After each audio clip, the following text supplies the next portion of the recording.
بسم اللہ الرحمن الرحیم۔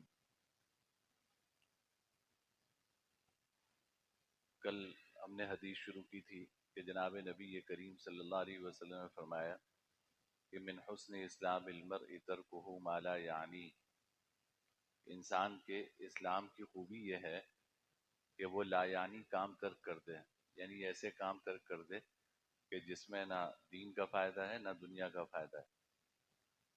دیکھیے ہم دن بھر میں جو کام کرتے ہیں وہ چار طرح کے ہوتے ہیں۔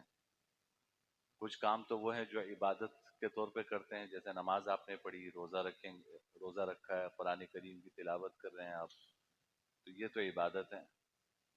کچھ کام وہ ہیں جو ہم اپنی ذاتی ضرورت پورا کرنے کے لیے کرتے ہیں، جیسے کھانا کھاتے ہیں، آرام کرتے ہیں، تجارت کے لیے جاتے ہیں، ملازمت کرتے ہیں، یہ اپنی ذاتی ضرورت کے لیے کام کرتے ہیں، تو اس کی بھی اجازت ہے شریعت میں کہ انسان اپنی ذاتی ضرورت پوری کر لے۔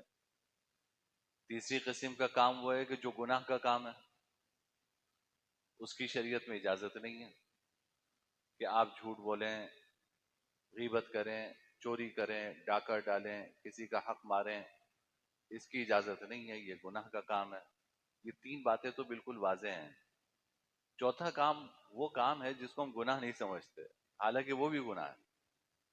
چوتھا کام یہ ہے کہ ایسا کام انسان کرے کہ جس میں نہ دین کا فائدہ ہے نہ دنیا کا فائدہ ہے، جس کو ہم کہتے ہیں لغو کام، فضول کام۔ تو ایک مومن کو فضول کام سے بھی شریعت نے منع کیا ہے کہ تم ایسا کام کرو جس کا نہ دنیا کا کوئی حاصل ہے نہ دین کا کوئی حاصل ہے۔ اس کی مثالیں میں عرض کروں گا آگے جا کر۔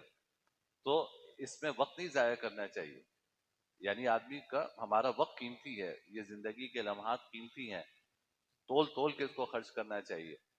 حدیث میں آتا ہے جناب نبی کریم صلی اللہ علیہ وسلم نے فرمایا کہ اغتنم خمسا قبل خمس، کہ 5 چیزوں سے پہلے 5 چیزوں کو غنیمت سمجھو۔ 5 چیزوں سے پہلے 5 چیزوں کو غنیمت سمجھو۔ حیاتک قبل موتک، اپنی زندگی کو موت سے پہلے غنیمت سمجھو، کہ آج زندگی ہے، کل زندگی نہیں رہے گی۔ تو میں نے جیسے کل عرض کیا تھا کہ مرنے کے بعد انسان حسرت ہی کرے گا کہ میں کوئی ایک سجدہ بھی کر لوں تو میرے نامہ اعمال میں اضافہ ہو، لیکن اب نامہ اعمال میں اضافہ نہیں ہوگا۔ تو ابھی زندگی ہے، تو ابھی جو کچھ کرنا چاہتے ہو آخرت کے لیے وہ کر سکتے ہو۔ تو فرمایا کہ حیاتک قبل موتک، زندگی کو موت سے پہلے غنیمت سمجھو۔ وصحتک قبل سقمک، بیماری سے پہلے صحت کو غنیمت سمجھو۔ بیماری سے پہلے صحت کو غنیمت سمجھو کہ آج اللہ تعالیٰ نے مجھے آپ کو صحت عطا فرمائی ہے، تو ہم روزہ بھی رکھ رہے ہیں الحمدللہ، اور بھی مشقت کے کام کر سکتے ہیں، سجدہ اللہ نے کرنے کی توفیق عطا فرمائی۔ کل بیماری ہو جائے تو شاید روزہ نہ رکھ سکے، شاید زمین پہ سجدے کے قابل نہ ہو، تو اس وقت انسان کو حسرت ہوگی۔ لیکن اگر جب اس کو قدرت تھی اس وقت وہ کرتا رہا، تو اللہ تعالیٰ کا اتنا فضل اور احسان ہے ہمارے ساتھ کہ ایک انسان جوانی میں جو اعمال کرتا تھا، اگر بڑھاپے میں بیماری کی وجہ سے یا بڑھاپے کی وجہ سے وہ نیک کام نہیں کر پاتا، تو اللہ تعالیٰ اس کا اجر اس کو مسلسل عطا فرماتے رہتے، کیونکہ جوانی میں کرتا رہتا تھا۔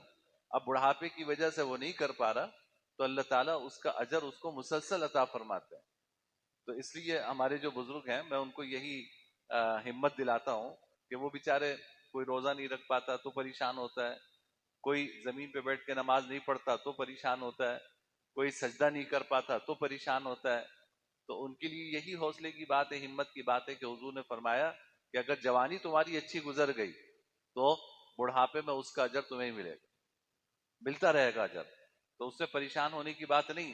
لیکن جوانی کو تو انسان غنیمت سمجھے نا، کہ جب اللہ تعالیٰ نے آپ کو صحت دی ہے تو اس صحت کا تم نے کیا کیا۔ تو اس لیے صحت کو بیماری سے پہلے غنیمت سمجھو۔ غنا کا قبل فقرک، مالداری کو فقر سے پہلے غنیمت سمجھو۔ آج اللہ نے دولت دی ہے، مال دیا ہے، اللہ کے راستے میں خرچ کر سکتے ہیں، کل جو ہے یہ مال چھن جائے، فقر ہو جائے تو پھر نہیں خرچ کر سکیں گے۔ تو اس لیے مالداری کو فقر سے پہلے غنیمت سمجھو۔ چوتھی چیز فرمائی صحتک قبل سقمک، اپنی صحت کو بیماری سے پہلے غنیمت سمجھو۔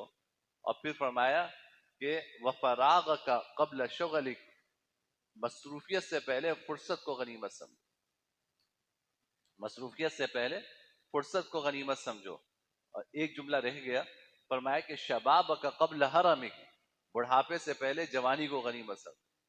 تو دیکھیں یہ سب حضور نے فرمایا کہ ان 5 چیزوں کو 5 چیزوں سے پہلے غنیمت سمجھو۔ اللہ نے زندگی دی ہے، اللہ نے مال دیا ہے، اللہ نے جوانی دی ہے، اللہ نے صحت دی ہے، اللہ نے فرصت دی ہے، تو انسان ان ساری چیزوں کو غنیمت سمجھے اور اللہ کی طاعت میں اس کو استعمال کرے، اپنی آخرت بنانے کے لیے استعمال کرے۔ یہ فضول ضائع کرنے کی چیز نہیں ہے کہ آپ اس کو ایسے کاموں میں ضائع کریں کہ جس میں نہ دنیا کا فائدہ نہ دین کا فائدہ۔ رات بھر میں آج مثلا رات کو سب سوئے ماشاءاللہ، جو سویا وہ لاکھ درجے بہتر ہے بنسبت اس کے کہ جو گراؤنڈ میں بیٹھ کے تماشا دیکھتا رہا۔ اس کا کیا فائدہ ہوا؟ یعنی آدمی تھوڑی دیر کے لیے ابھی دیکھو نا، غلطی ہر ایک سے ہوتی ہے لیکن ہم سوچتے بھی تو نہیں نا، ہم اس غلطی کو غلطی نہیں سمجھتے۔ ہمارے نزدیک تو قابل فخر کام ہے، آج کیا کل بھی کریں گے، تو پھر کیا فائدہ ہے آپ کو سمجھانے کا؟ آپ ابھی بیٹھے ہو، آپ سوچو کہ تم نے رات کو جو کچھ کیا اس میں کیا کمایا، آپ دنیا کا کیا کما لیا، آخرت کا کیا کما لیا؟ بلکہ لوگوں کو اذیت دے کر عذاب کما کر آئے، اور ایسا عذاب ہے کہ توبہ سے بھی نہیں معاف ہوگا جب تک کہ ایک ایک گھر میں جا کے معافی نہیں مانگو گے کہ ہماری آوازوں کی وجہ سے تمہیں تکلیف ہوئی ہے، رات کو سو نہیں سکے ہو تم، جب تک آپ معافی نہیں مانگو گے اللہ تعالیٰ آپ کو معاف نہیں کریں گے، چاہے شب قدر میں سجدے میں پڑے رہو، کیونکہ اذیت دے رہے ہو لوگوں کو، تکلیف دے رہے ہو۔ تو جب لوگوں کو آپ اذیت دے رہے ہیں، تکلیف دے رہے ہیں، تو سجدے میں پڑھنے سے اذیت و تکلیف معاف نہیں ہوتی جب تک آپ جا کے معافی نہیں مانگیں۔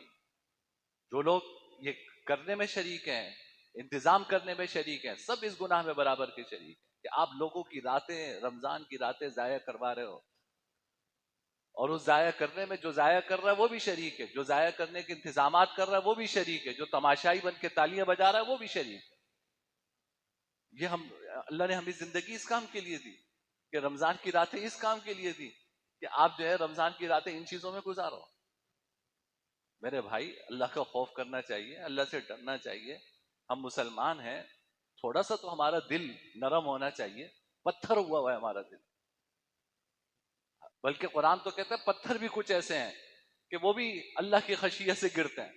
ہم تو اس پتھر سے بھی سخت ہیں کہ ہمارے دل میں کوئی بات اثر نہیں کرتی، چاہے جو ترغیب دے دو، جتنا سمجھا دو، ہمیں وہی کرنا ہے جو ہمارا نفس چاہے گا، جو شیطان چاہے گا۔ شیطان ہمارا مقتدی ہے، شیطان ہمارا امام ہے، ہم نے اس کے ہاتھ میں بیعت کی ہوئی، اب وہ بیعت چھوڑنے کو ہم تیار نہیں۔ اور کس دل سے انسان یہ سارے کام کر رہا ہے؟ امت مسلمہ کے حالات آپ دیکھو، چن چن کے آپ کو مارا جا رہا ہے، صرف قصور آپ کا یہ ہے کہ آپ کلمہ گو ہیں۔ ادھر آپ کسی کے جسم کے چیتھڑے ہوا میں بکھر رہے ہیں، اور وہاں پہ ہماری تفریح نہیں ختم ہو رہی، ہم غفلت سے نہیں نکل رہے۔ تو آج زندگی ہے، انسان اپنی زندگی کو قیمتی بنا لے۔ میں تو یہی جمعے میں بھی میں نے عرض کیا، پہلے بھی عرض کیا کہ بھائی سو جاؤ، یہ بھی غنیمت ہے۔ کم سے کم سو کے اٹھو گے تو 2 رکعت تہجد کی نماز پڑھ لو گے، 4 رکعت تہجد کی نماز پڑھ لو گے، طبیعت میں نشاط ہوگا، دعا مانگ لو گے، یہ آپ کا سونا بھی عبادت ہے۔ سو ہی جائے انسان، لیکن اپنے وقت کو ضائع نہ کرے۔ قرآن کریم میں سورہ مومنون شروع یہاں سے ہو رہی ہے، قد افلح المؤمنون الذین هم فی صلاتهم خاشعون والذین هم عن اللغو معرضون۔ کامیاب مومن وہ ہیں کہ جو نماز میں خشوع اختیار کرتے ہیں، والذین هم عن اللغو معرضون، اور لغو باتوں سے اعراض کرتے ہیں۔ یہ قرآن کہہ رہا ہے کہ اگر تم کامیاب مومن بننا چاہتے ہو تو اس کا اصول کیا ہے؟ والذین هم عن اللغو معرضون، کہ وہ لغو باتوں سے اعراض کرتے ہیں۔ لغو کسے کہتے ہیں؟ لا یعنی کام، جس میں نہ دنیا کا فائدہ نہ دین کا فائدہ، ایسے کاموں سے وہ اعراض کرتے ہیں۔ یہ کامیاب مومن کی نشانی ہے۔ وَإِذَا مَرُّوا بِاللَّغْوِ مَرُّوا كِرَامًا، سورہ شعراء سے پہلے والا جو رکوع ہے اس نے فرمایا کہ وَإِذَا مَرُّوا بِاللَّغْوِ مَرُّوا كِرَامًا، کہ جب لغو کام جہاں ہو رہے ہوتے ہیں نا مومن وہاں سے گزرتا ہے تو بس نظریں بچا کے گزر جاتا ہے، اس طرف دیکھتا نہیں ہے، اس میں شریک نہیں ہوتا ہے، یہ مومن ہوتا ہے کہ وَإِذَا مَرُّوا بِاللَّغْوِ مَرُّوا كِرَامًا، کہ جب وہ لغو کام کے پاس سے گزرتے ہیں تو شرافت سے عزت کے ساتھ گزر جاتے ہیں، نہ وہاں شریک ہوتے ہیں نہ ان کاموں کے اندر حصہ لیتے ہیں۔ مومن کو تو ایسا ہونا چاہیے۔ تو یہ قرآن کریم کی آیات ہیں، یہ حضور کی احادیث ہیں، یہ ہمیں جھنجھوڑ رہی ہیں، لیکن اللہ کرے کہ ہم اس غفلت سے بیدار ہوں اور اپنی زندگی کے ہمارے جو لمحات رہتے ہیں، کچھ نہیں پتا کہ یہ رمضان اللہ نے نصیب کیا، اگلا آپ کو نصیب ہوگا یا نہیں ہوگا۔ اس صف میں بیٹھے ہوئے کتنے لوگ ہیں جو آج نہیں ہیں؟ پچھلے رمضان میں اس صف میں وہ لوگ تھے، آج نہیں ہیں ہم میں، تو آپ کو کیا گارنٹی ہے کہ آپ اگلے سال ہوں گے نہیں ہوں گے؟ تو اللہ نے جتنی زندگی دی ہے، انسان اس زندگی کی قدر کر لے اور اس کو اللہ تعالیٰ کی اطاعت میں استعمال کرنے کی کوشش کرے۔ اللہ تعالیٰ ہم سب کو عمل کی توفیق نصیب فرمائے۔ الحمد للہ رب العالمین والعاقبۃ للمتقین والصلاة والسلام علی سید الانبیاء والمرسلین اللہم لک الحمد لا نحصی ثناء علیک انت کما اثنیت علی نفسک لا الہ الا اللہ الحلیم الکریم سبحان اللہ رب السماوات السبع ورب العرش العظیم رب اغفر وارحم وانت خیر الراحمین رب اغفر وارحم وانت خیر الراحمین اللہم اہدنا واہد بنا واجعلنا سببا لمن اهتدى اللهم اهدنا واهد بنا واجعلنا سببا لمن اهتدى صلی اللہ تعالی علی خیر خلقہ محمد وعلى آلہ وصحبہ اجمعین آمین برحمتک یا ارحم